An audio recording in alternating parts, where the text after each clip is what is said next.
ও আসিয়া, তুই কেন চলে গেলি? শোকের পাথরে মেছো বোন।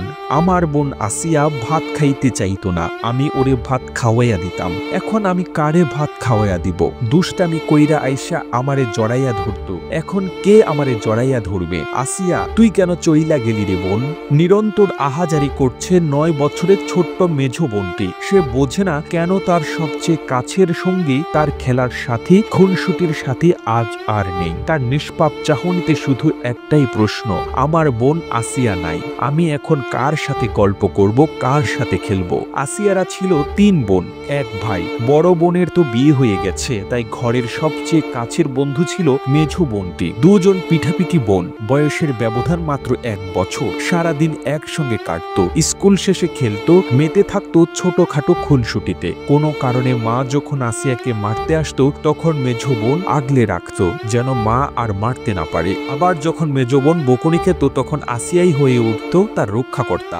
রাতে গল্প করতে করতে ঘুমিয়ে যেত 2 বোন। স্বপ্ন দেখতো একসঙ্গে থাকার, একসঙ্গে বড় হওয়ার। কিন্তু ভাগ্য এতটাই নির্মম, ছোট স্বপ্নটাও পূরণ হলো না। মৃত্যুর একদিন আগেই তো আসিয়া গিয়েছিল বড় বোনের বাড়িতে। কে জানতো সেইটাই তার শেষ যাওয়া।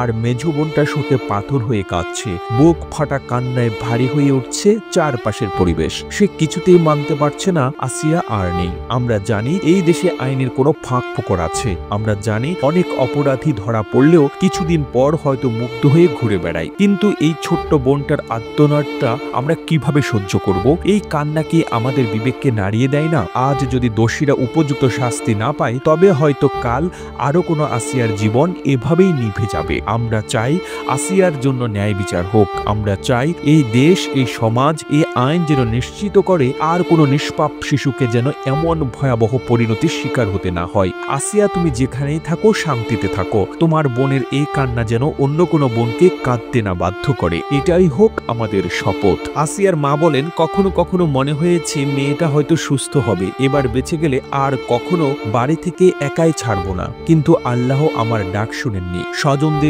জড়িয়ে ধরে চিৎকার করে বলেন, শেষবারের মতো আমাকে মা বলে আর ডাকলো না। প্রতিবেদনটি তৈরিতে তথ্য ও উপাত্তের সাহায্য নেওয়া হয়েছে বিডি টিউব মাস্টার নামক ফেসবুক পেজ থেকে। আর এতক্ষণ আপনারা সঙ্গে ছিলেন বিশ্ব বাংলার। সেই সঙ্গে আপনি বাংলাদেশের কোন জেলা থেকে এই ভিডিওটি দেখছেন আমাদের কমেন্ট করে জানান। আমরা পরবর্তী ভিডিওতে আপনাকে ধন্যবাদ জানাতে ভুলব না। এতক্ষণ বিশ্ব বাংলার সাথে থাকার জন্য অসংখ্য ধন্যবাদ।